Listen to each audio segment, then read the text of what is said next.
माननीय गृह मंत्री जी,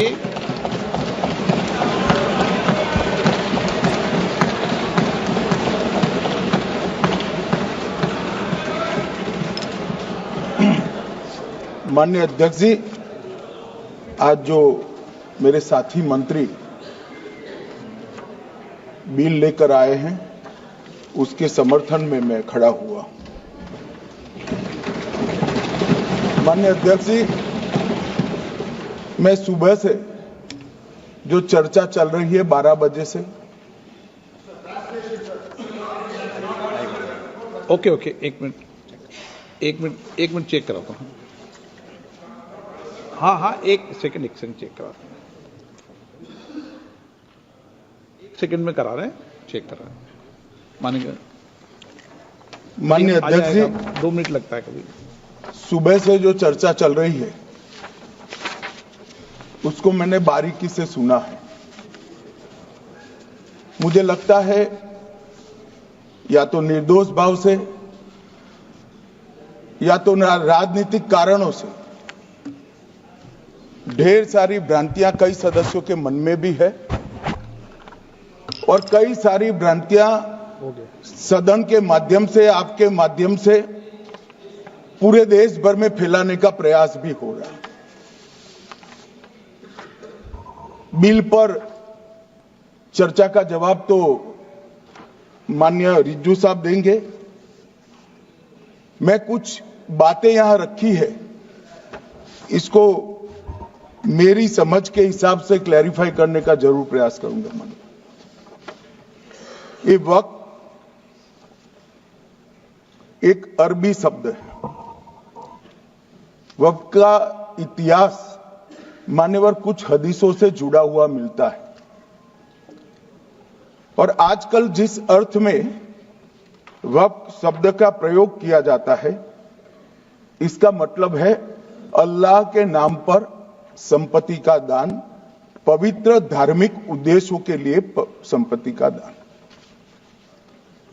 मान्यवर वक्त का समकालीन अर्थ, अभी जो अर्थ हम समझ रहे हैं, वो इस्लाम के दूसरे खलीफा श्री उमर के समय में अस्तित्व में आया। एक प्रकार से इसकी आज की भाषा में व्याख्या करें तो वक्फ एक प्रकार का चैरिटेबल एंडोनमेंट है और जहां एक व्यक्ति संपत्ति, भूमि या मूल्यवान संपत्ति धार्मिक या सामाजिक भलाई के लिए दान करता है बिना उसको वापस लेने के उद्देश्य से, वहां वक्फ की रचना करती। इसमें दान देता है, वो शब्द का बड़ा महत्व है।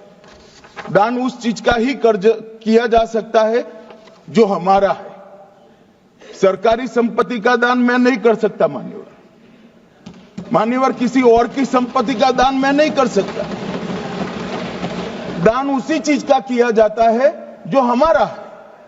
मान्यवर, इसी विषय पर ये सारा जो बहस चल रहा है। भारत का जहां तक सवाल है, दिल्ली में सल्तनत काल के प्रारंभ में मुइज़्ज़ुद्दीन घोरी के समय पर पहली बार वक्फ अस्तित्व में आया।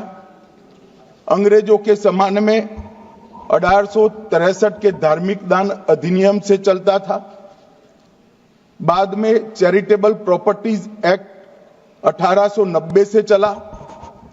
उसके बाद 1913 में मुसलमान वक्फ वैलिडेटिंग एक्ट अस्तित्व में आया। तब तक ये सारी प्रक्रियाएं चैरिटेबल एक्ट के तहत चलती थी। मान्यवर, आजादी के बाद वही एक्ट को 1954 में वक्फ के केंद्रीकरण के लिए बदला गया। 95 में वक्फ न्याय अधिकरण और वक्फ बोर्डों की स्थापना की। अब ध्यान से सुनिएगा मान्यवर, वक्फ परिषद और वक्फ बोर्ड ये 1995 से आए। ये पूरा झगड़ा जो चल रहा है, आपने नॉन हिंदू को रख दिया और नॉन मुस्लिम को रख दिया, गैर मुस्लिम को रखा। वो झगड़ा वक्फ में दखल करने का है। पहले तो वक्फ में कोई गैर इस्लामिक सदस्य आएगा ही नहीं, ये स्पष्टता समझ लीजिए। ना मुतवल्ली गैर इस्लामिक होगा, ना वाकिफ गैर इस्लामिक होगा। मान्यवर, वहां कोई प्रोविजन नहीं है। जो धार्मिक संस्थाओं का संचालन करते हैं उसमें कोई गैर मुस्लिम व्यक्ति रखने का प्रावधान किया भी नहीं है, हम करना भी नहीं चाहते हैं मान्यवर। इसलिए जो बड़े बड़े भाषण करते हैं कि समानता का अधिकार चला गया, दो धर्मों के बीच में समानता नहीं रही, मुसलमानों के धार्मिक अधिकारों के बीच में दखल खड़ी हो जाएगी, कुछ नहीं होने वाला मान्यवर। इस दृष्टि से देखें तो 1995 तक वक्फ की काउंसिल और वक्फ बोर्ड था ही नहीं, वो तो 95 से आया। और मान्यवर, ये जो भ्रम खड़ा किया जाता है कि ये एक मुस्लिम भाइयों के धार्मिक क्रियाकलापों के अंदर, उनके दान की हुई संपत्ति के अंदर दखल करने का है, ये बहुत बड़ी भ्रांति फैलाकर माइनॉरिटी को डराकर अपनी वोट बैंक खड़ी करने के लिए किया जा रहा है मान्यवर। कहां पर गैर मुस्लिम सदस्य रखे जाएंगे? परिषद में और वक्फ बोर्ड में। उसका काम क्या है? उनका काम धार्मिक क्रियाकलापों को कुछ चलाने का नहीं है। वो शुद्ध रूप से वक्फ का जो कानून, दान के लिए किसी ने दी हुई संपत्ति, उसका एडमिनिस्ट्रेशन अच्छे से चल रहा है नहीं चल रहा है, कानून के हिसाब से चल रहा है नहीं चल रहा है, या तो दान जिस चीज के लिए दिया गया, इस्लाम धर्म के लिए दिया गया, गरीबों के भोजन के लिए दिया गया, गरीबों के उद्धार के लिए, वो उद्देश्य के लिए इसका उपयोग हो रहा है नहीं हो रहा है, इसका नियमन करने का काम है मान्यवर। अब मैं इसको मान्यवर बाकी सारे धर्मों के साथ कंपैरिजन करते हैं और कहते हैं दखल किया है, मैं उसको स्पष्ट करना चाहता हूं। मान्यवर, वक्फ जो है वो हमारे यहां ट्रस्ट एक्ट है, इसमें ट्रस्ट है। तो ट्रस्ट के अंदर जो ट्रस्ट को बनाते हैं वो ट्रस्टी होते हैं और एक मैनेजिंग ट्रस्टी होते हैं। वक्फ में वाकिफ होता है, वक्फ होता है और मुतवल्ली होता है। ये सारे इस्लाम के अनुयायी हैं। अरे भाई, आप कह रहे हो, हम तो कह रहे हैं क्योंकि इसका वक्फ शब्द ही इस्लाम से आया है, इसलिए हम कह रहे हैं कि वक्फ वो ही कर सकता है जो इस्लाम का अनुयायी हो। अब आप उसका विरोध कर रहे हो, तो आप तो वक्फ में भी नॉन इस्लामिक आदमी चाहते हो। मान्यवर, क्या कह रहे हैं?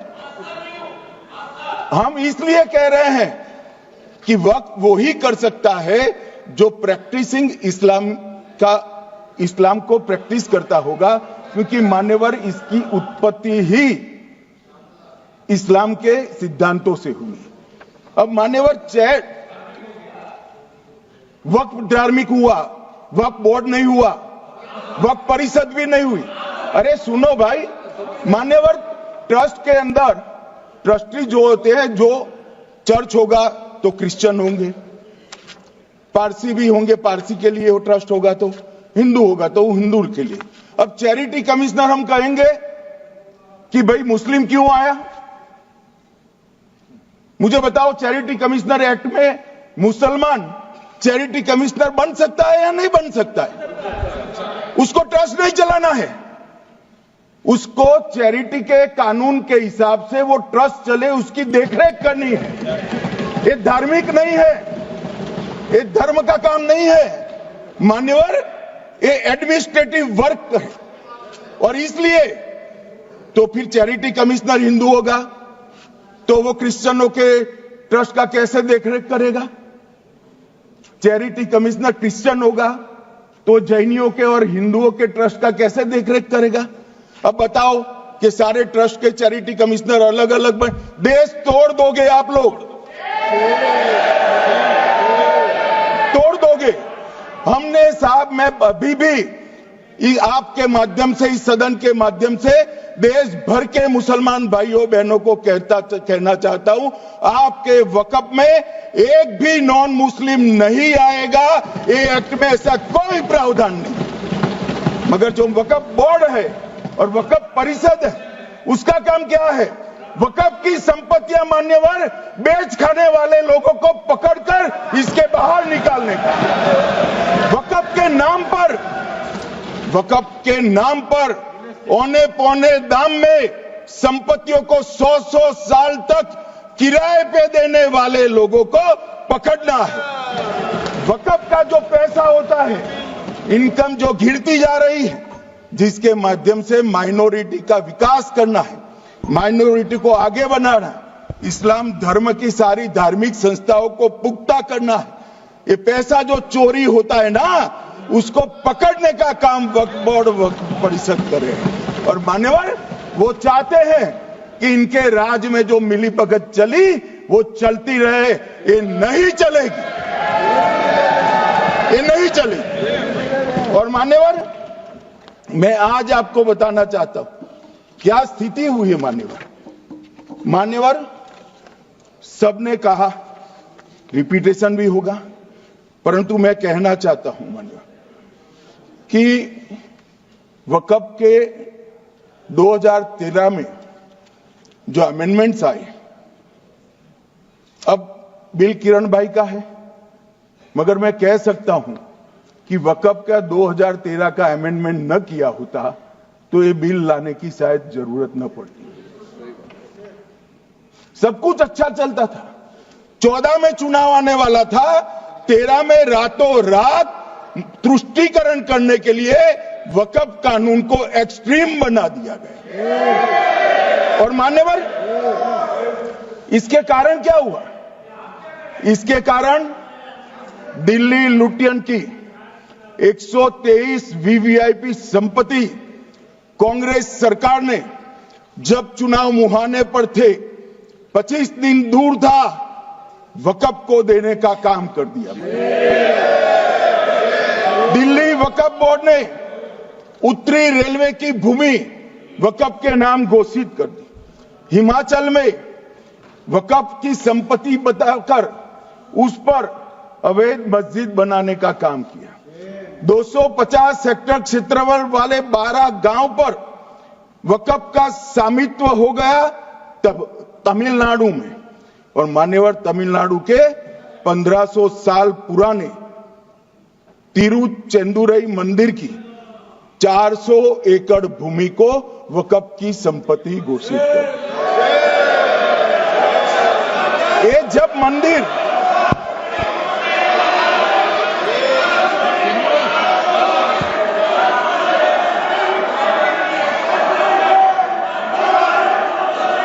आपको मौका मिले जब अपनी बात कह देना, प्लीज बैठिए।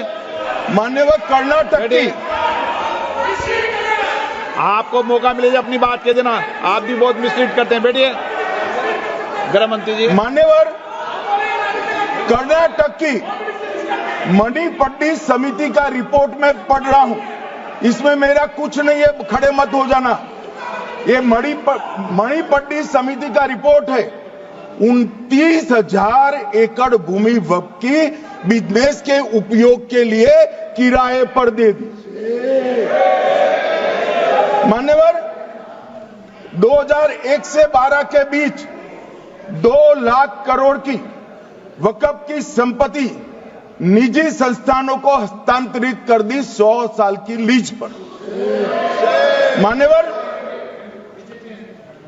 बेंगलुरु में उच्च न्यायालय में बीच में पढ़ना पड़ा, 602 एकड़ भूमि को जब्त करने से रोकना पड़ा।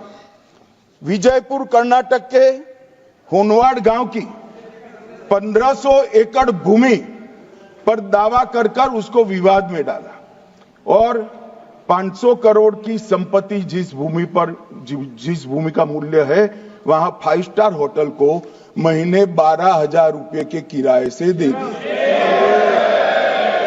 अब मान्यवर ये कहते हैं कि इसका हिसाब किताब न करो, इसकी देखरेख न करो। भाई ये पैसा जो है देश के गरीब मुसलमान का है, ये गन्ना सोटों की चोरी के लिए नहीं, ये इसको रोकने के लिए। और इनके जो ठेकेदार बैठे हैं मान्यवर, ये यहां गरज गरज कर बोलते हैं, खुद तो समझे बगैर बोलते हैं, कुछ समझ कर बोलते हैं। उनको लगता है कि इससे हम जीत जाएंगे। मान्यवर, कर्नाटक में दत्तापीठ के मंदिर पर क्लेम किया, तालीपरंबा 75 साल पुराने एक दावे के आधार पर 600 एकड़ जमीन का दावा किया और ईसाई समुदाय की भी ढेर सारी जमीनों पर कब्जा कर लिया गया। मान्यवर, आज देश के कई गणमान्य चर्च और चर्च के समूह वक्फ बिल का समर्थन कर रहे हैं। उनको लगता है कि इसका विरोध कर हम मुस्लिम भाइयों की सिंपैथी जीतकर अपनी वोट बैंक पक्का करेंगे। उसमें कोई फायदा नहीं होगा अखिलेश, इसलिए कि 4 साल में मुस्लिम भाइयों को मालूम पड़ जाएगा कि कानून तो उनके फायदे में है। और इसके साथ ये दक्षिण के सारे जो सांसद बोल रहे हैं, अपनी अपनी कॉन्स्टिट्यूएंसी में सारे चर्च को मान्यवर नाराज कर रहे हैं, उनको पता नहीं, सारे चर्च को नाराज कर रहे हैं। सारे चर्च ने रिजोल्व किया है कि हम खिलाफ इसका हम समर्थन करते हैं।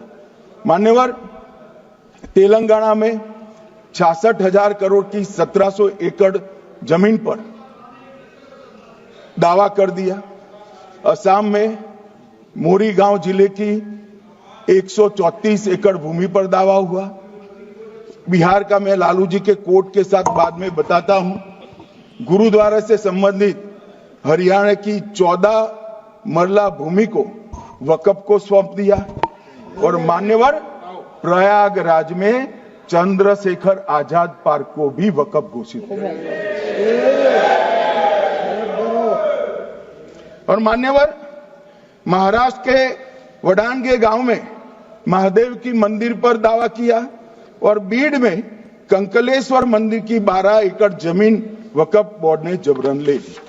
मान्यवर, ये सब जब जो चल रहा है, इसमें आज भी मैं स्पष्ट करना चाहता हूं, वक्फ जो कि मुस्लिम भाइयों की धार्मिक क्रियाकलाप और उनके बनाए हुए दान से ट्रस्ट है, उसमें सरकार कोई दखल करना नहीं चाहती है। मुतवल्ली भी उनका होगा, वाकिफ भी उनका होगा, वक्फ भी उनका होगा। परंतु वक्फ की संपत्ति, इसका रख रखाव ठीक से हो रहा है नहीं। वक्फ का संचालन कानून के हिसाब से हो रहा है, निजी उपयोग के हिसाब से। सैकड़ों साल पहले किसी बादशाह ने दान किया, हमारी भाषा में कहो तो धर्मादा किया। अब इसकी संपत्ति को आप 12,000 रुपये में 5 सितारा होटल बनाने के लिए दे देते हो, ये उचित है क्या भाई? वो पैसा गरीब मुसलमान के कल्याण के लिए करिए, तलाकशुदा महिलाओं के कल्याण के लिए करिए, जो अनाथ बच्चे हैं उसके कल्याण के लिए करिए। मानिए, ये करने की जगह बेरोजगार मुसलमान युवाओं के लिए स्किलिंग का काम करिए। लाखों करोड़ों रुपए की भूमि मान्यवर और इनकम 126 करोड़ रुपया।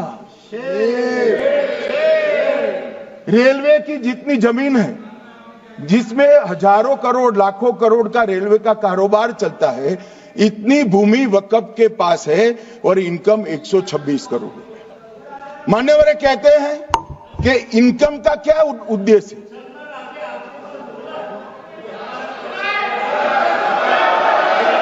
बैठ जाओ।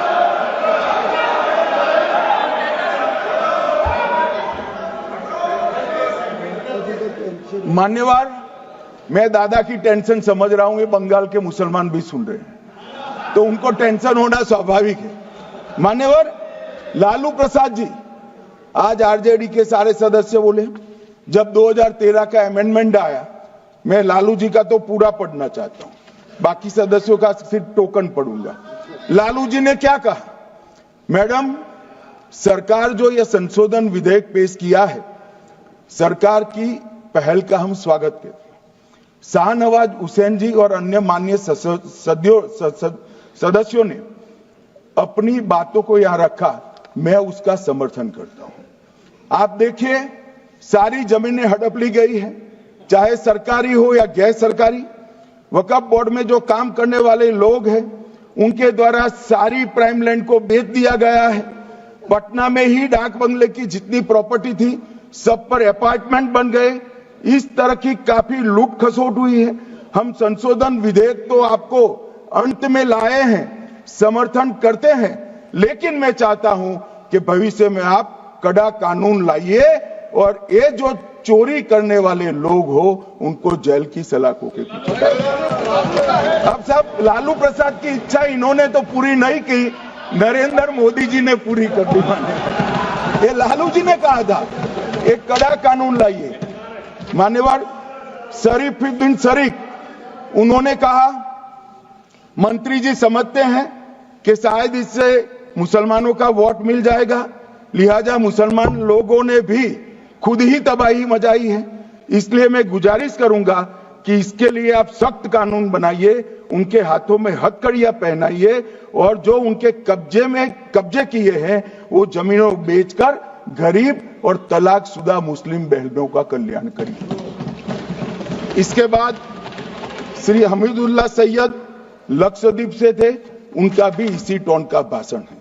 और मान्यवर मैं आज की बात नहीं कर रहा हूं, 2013 का जो बिल कांग्रेस पार्टी लेकर आई इसके विरोध में इनके समर्थकों ने जो कहा था मान्यवर ये है।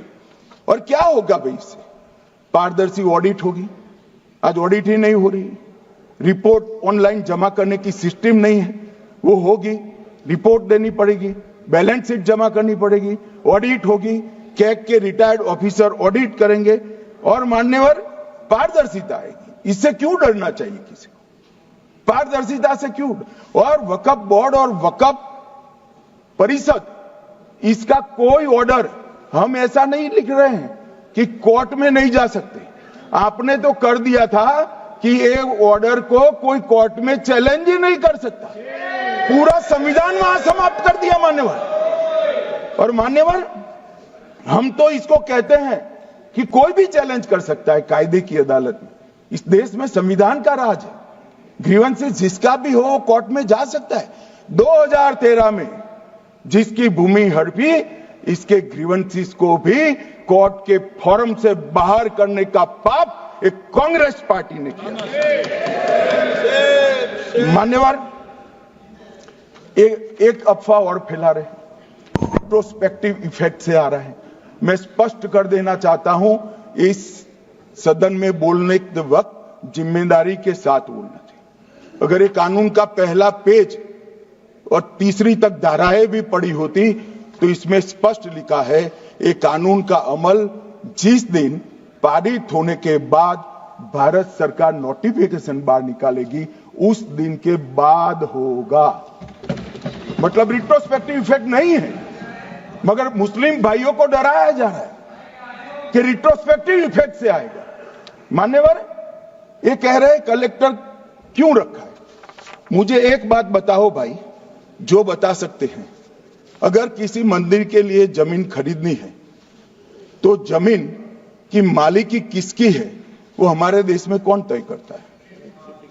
सबको मालूम है, कलेक्टर करता है सर, रेवेन्यू ऑफिसर वही है। तो अगर वक्फ की भूमि जो वक्फ कर रहा है उसकी है या नहीं है, इसकी जांच कलेक्टर करे तो इसमें आपत्ति क्या है? वक्फ तो दान है भाई, और दान अपनी संपत्ति का किया जा सकता है, किसी और की संपत्ति का नहीं किया जा सकता। गांव में कोई बेचारा अमेरिका गया है 4 महीने पढ़ने के लिए, घूमने के लिए, आता है तो कि वक्फ घोषित हो गया। कोई कारोबार करने के लिए दिल्ली आया, आता है तो कि वक्फ घोषित हो गया। अरे ऐसे नहीं होता भाई, कलेक्टर को पूछना पड़ेगा सरकारी संपत्ति है या नहीं है, इसकी जांच करनी चाहिए या नहीं करनी चाहिए। ढेर सारे मंदिर बनते हैं, बने भी है, बनेंगे भी, ढेर सारे चर्च बने हैं, गुरुद्वारे बने हैं, सरकारी संपत्ति पर बन सकते हैं क्या? नहीं बन सकते मान्यवर। जहां वक्फ की घोषणा होती है वो भूमि सरकारी है या नहीं है वो सत्यापित करना ही चाहिए, और कलेक्टर के अलावे इसको कोई सत्यापित नहीं। मान्यवर इन्होंने इन्होंने, मैंने पहले भी बताया मान्यवर, कोर्ट को भी रास्ते से निकाल दिया। मैं बाद में बात करता हूं मान्यवर, ये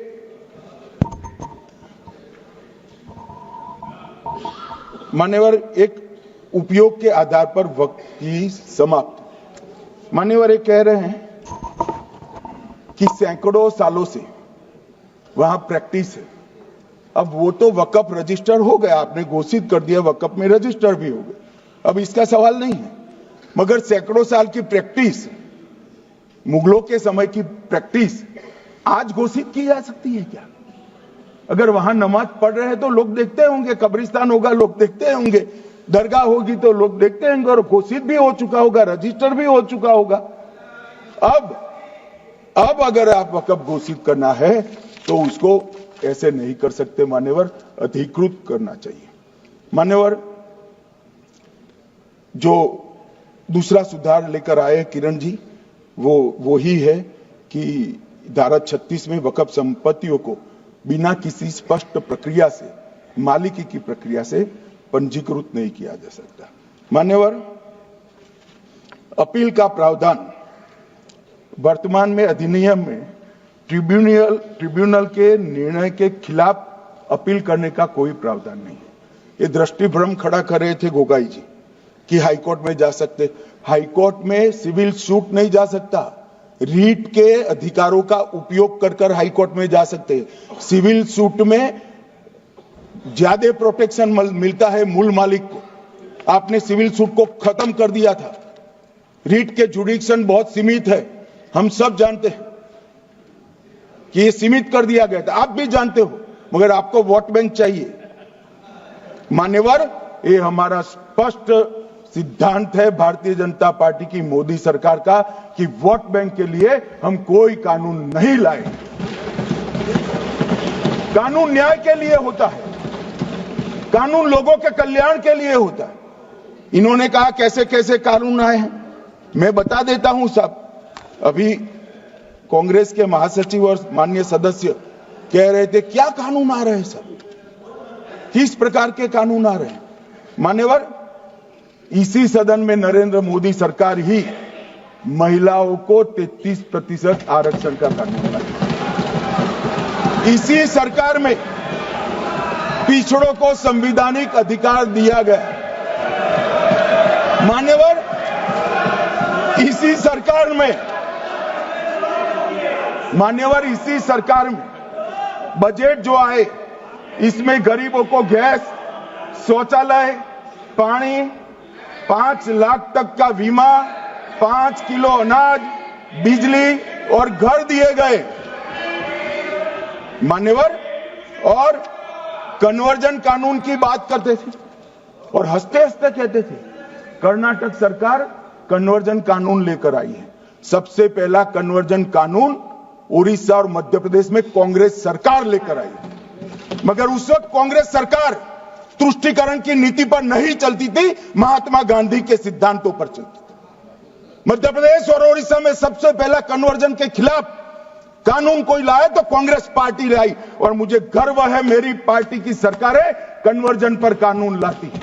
मान्यवर, सबको अपना धर्म का अनुसरण करने का अधिकार है, कोई शौक से करे, मगर लोभ, लालच, भय, इससे धर्म परिवर्तन नहीं कराया जा सकता। किसी गरीब के पास खाना नहीं है, खाना देकर उसका धर्म बदला दोगे? कोई थोड़ा कम पढ़ा लिखा व्यक्ति है, उसका धर्म बदला दोगे? ऐसे नहीं होगा मान्यवर। और आपने भी किए हैं कानून, आप नए नए आए हो, आपको मालूम नहीं है मान्यवर, इनको मालूम नहीं, अभी अभी आए हैं 5 साल से। ये कांग्रेस पार्टी ने कानून किए थे मान्यवर।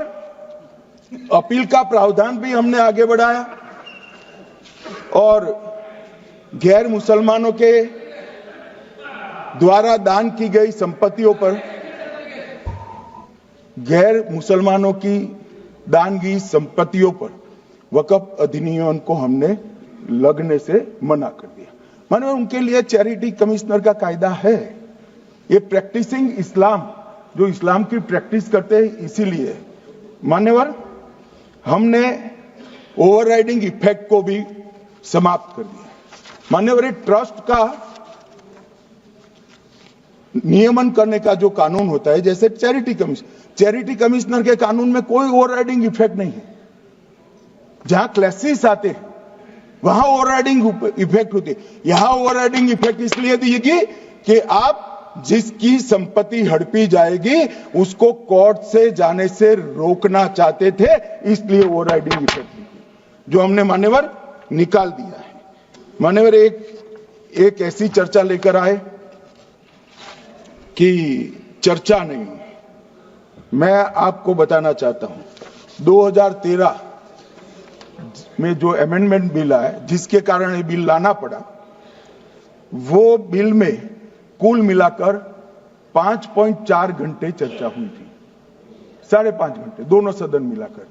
और इस बिल में दोनों सदन मिलाकर 16 घंटे चर्चा हो रही है मान्यवर, 16 घंटे। इसके अलावे हमने डिमांड किया समिति बनाओ, समिति भी बनाई, 38 मीटिंगें हुई, 113 घंटे चर्चा हुई, 284 हितधारक बनाए गए, वक्फ बोर्डों की संख्या जो उपस्थित वक्फ बोर्ड भी हुए राज्यों के 25 हुए, राज्य सरकार के प्रतिनिधि 15 राज्य सरकारों के आए, सांसद 8 हुए, विधायक विधान परिषद 7 हुए और अध्ययन दौरे 3 किए गए और अल्पसंख्यक आयोगों को भी 5 बुलाया गया।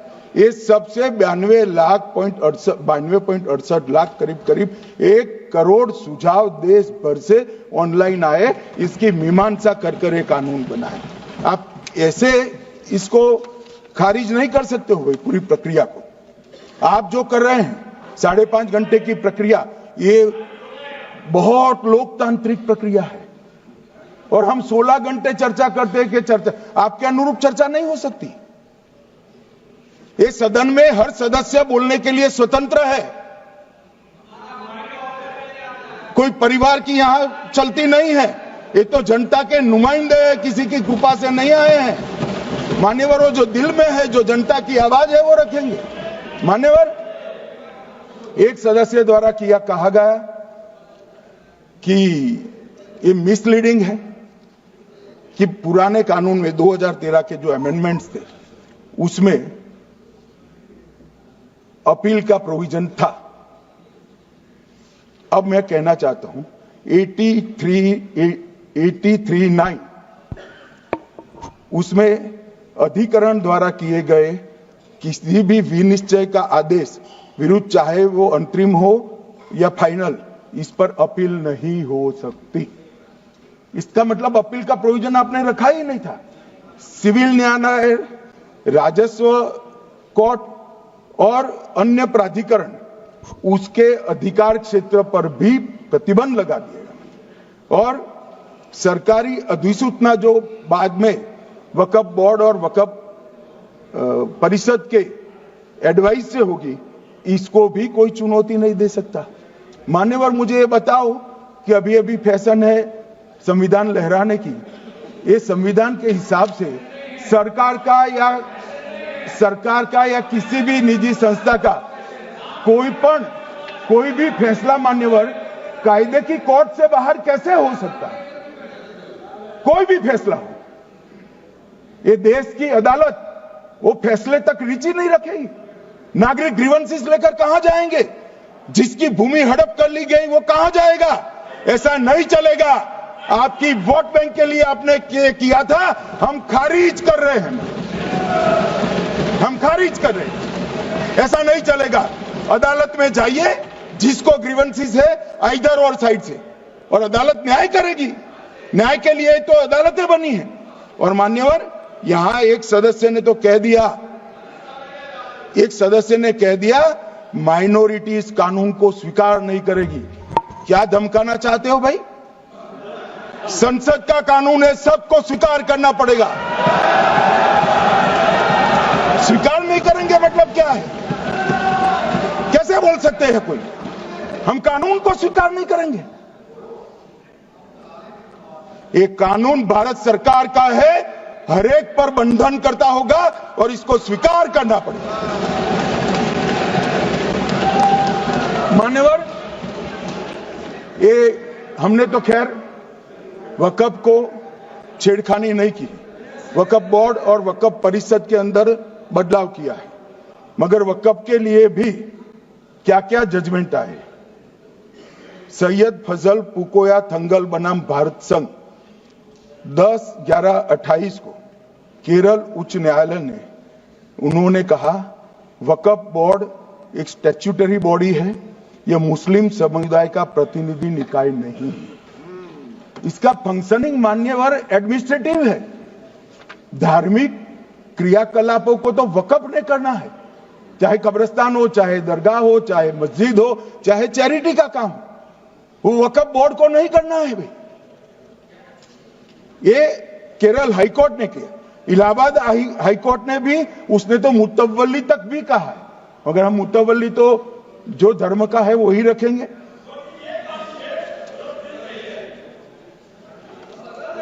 मान्यवर, इन्होंने कहा एक मुतवल्ली के कर्तव्य विशुद्ध रूप से धर्म निरपेक्ष कैरेक्टर है, मगर हम मुतवल्ली को छू नहीं रहे। मान्यवर ये कह रहे थे कि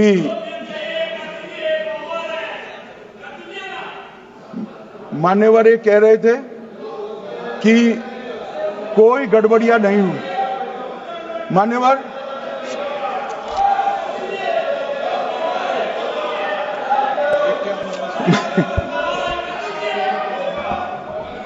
मान्यवर 2013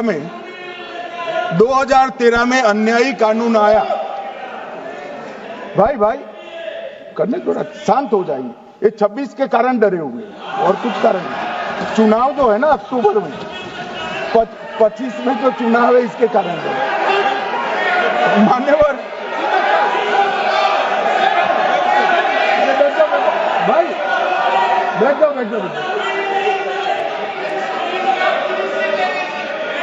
मान्यवर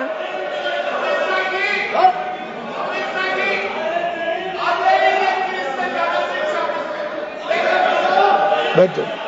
बंगाल में आकर कहूंगा ये राजनीतिक हिसाब किताब का अखाड़ा नहीं है, छाती पर ठोक कर कहूंगा ज्यादा सिखाएंगे।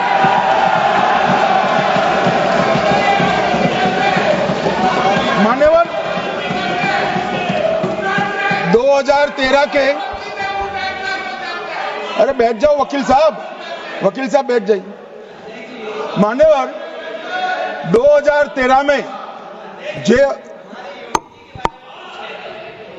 वो भी रिपीट होने वाले हैं। मान्यवर 2013 में बैठ जाओ। मान्यवर 1913 से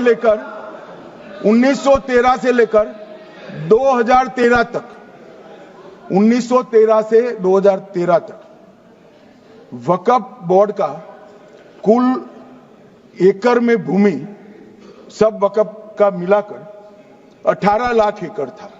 मेरी विनंती है सभी सदस्य इसको ध्यान से सुनिए। 1913 से 2013 तक 18 लाख एकड़ और 13 से 25 तक एक कानून बनने का परिणाम क्या आया, और नई 21 लाख एकड़ भूमि बढ़ गई। अब मान्यवर 39 लाख एकड़ जो भूमि है उसमें 21 लाख एकड़ 13 के बाद है। अब ये कह रहे हैं कि इसका दुरुपयोग नहीं हो रहा है। मान्यवर, और लीज पर दी गई संपत्तियां 20,000 थी और 25 में रिकॉर्ड के हिसाब से, हो सकता है गलत भी हो सकता है, रिकॉर्ड्स के हिसाब से शून्य हो गई। तो मान्यवर संपत्तियां कहां गई? मान्यवर बेच दी गई। किसकी संपत्ति से, किसकी परमिशन से बेचा? मान्यवर मैंने पहले ही कह दिया कि केरल और देश भर के Catholic bishop council, Catholic bishop conference of India, Catholic Congress Kerala, भारतीय कैथोलिक धर्मगुरुओं की महासभा, केरल चर्चों की संयुक्त परिषद, कैथोलिक कांग्रेस केरला, ये सब ने इस बिल का समर्थन करा है और कहा है अन्यायी 2013 का सुधार। हम अकेले नहीं कह रहे मान्यवर। और मान्यवर, इसी एक्ट में हमने एक बात कही कि जो योगदान था वक्फ बोर्ड का वो 7% से घटाकर 5% कर दिया। मान्यवर, अब ये जो कह रहे हैं ये मुसलमान भाइयों के हित में कह रहे हैं जिसका विरोध कर रहे हैं या अहित में? अगर 7 से 5% हमने कम किया तो कहां जाएगा? वो वक्फ में रहेगा। वक्फ बोर्ड का कम किया है। जो मस्जिद चल रही है उसको हमने 2% बढ़ाया है। ये उल्टा समझ रहे हैं मान्यवर। ये बिल जमीनों की सुरक्षा प्रदान करेगी मान्यवर। किसी की जमीन अब घोषणा मात्र से वक्फ नहीं बनेगी, उसको प्रोटेक्शन मान्यवर। पुरातत्व विभाग और एएसआई की जमीन को हम सुरक्षा देंगे।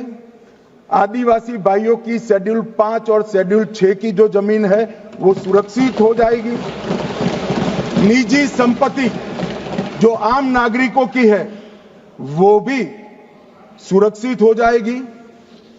और वक्फ करने के लिए स्वामित्व को दान तो साहब अपनी संपत्ति का ही कर सकते हैं, गांव की संपत्ति का दान नहीं कर सकते। तो वक्फ निजी संपत्ति से ही स्वामित्व के बगैर नहीं हो पाएगा। इसमें पारदर्शिता लाने के लिए सूचना की प्रक्रिया को दाखिल किया गया है। वक्फ बोर्ड की वक्फ की जो संपत्ति घोषित करने की अधिकार थे उसको समाप्त कर दिए। कलेक्टर से सर्टिफाइड कराना पड़ेगा और नए वक्फ पारदर्शी तरीके से पंजीकृत भी करने पड़ेंगे। रजिस्ट्रेशन के बगैर कोई संस्था नहीं चल सकती। और मुस्लिम ट्रस्ट अब तक के जो है उसको हमने इस जो माफ करना, कई सारे ऐसे मुसलमान भाई हैं जो वक्फ के कानून को अंदर दायरे में आना नहीं चाहते। मुझे मिले थे वोरा समाज वाले, वोरा समाज है, अहमदिया है, कई सारे ऐसे समुदाय हैं, सिया भी है, पसमंदाओं के भी कुछ ट्रस्ट हैं। वो सभी को मैं एक आनंद का समाचार देना चाहता हूं, अब मुसलमान भी ट्रस्ट एक्ट के अंदर अपना ट्रस्ट रजिस्टर करा सकता है। इसके लिए कंपलसरी नहीं है कि वो वक्फ के कानून में भी जाए, चैरिटी कमिश्नर एक्ट के तहत वो करने वाला है। मान्यवर, भूमि के रिकॉर्ड का कार्यालय होगा, समाचार पत्र और क्षेत्रीय भाषाओं में इसकी एडवर्टाइज दी जाएगी।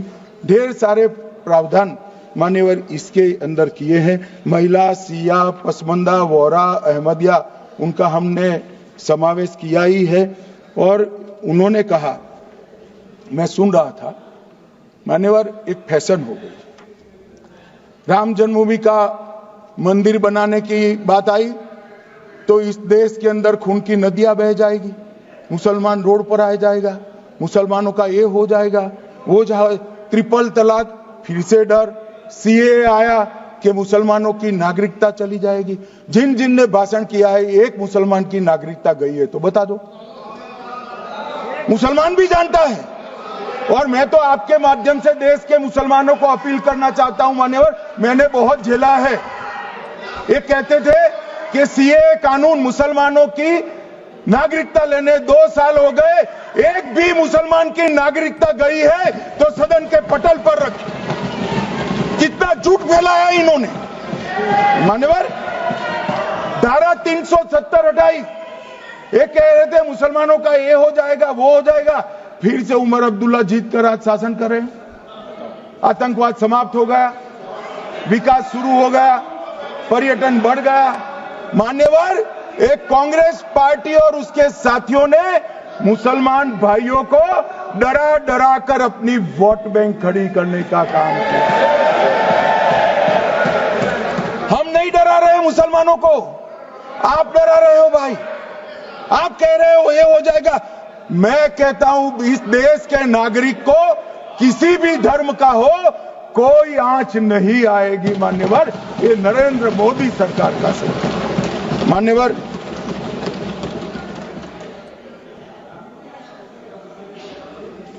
इनको मान्यवर ना पिछड़ों की चिंता है ना मुसलमानों की। ये सालों से जातिवाद और तुष्टीकरण इसके आधार पर काम करते हुए आए हैं और जातिवाद और तुष्टीकरण की राजनीति कर कर अपने परिवार की पॉलिटिक्स को आगे बढ़ाए हैं। मगर 2014 से मान्यवर जातिवाद, तुष्टीकरण और परिवारवाद को एक साथ नरेंद्र मोदी ने समाप्त कर कर विकास की राजनीति इस देश में प्रस्तावित की।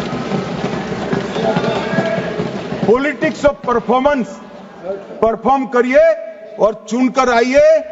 3 टर्म मोदी जी को चुना है और 3 टर्म भारतीय जनता पार्टी की सरकार रहने वाली है। मेरी बात लिख कर मान्यवर, अंत में मैं किरण जी को बहुत बहुत बधाई देना चाहता हूं कि बहुत अभ्यास कर कर सारे दूषणों को निकालकर वक्फ कानून को शुद्ध, पारदर्शी और उद्देश्यों को समर्पित बनाने का काम रिज्जू साहब लेकर आए हैं। मैं इसका समर्थन करता हूं। For exclusive and insightful videos, subscribe to our new channel ABP Live Premium. For exclusive and insightful videos, subscribe to our new channel ABP Live Premium.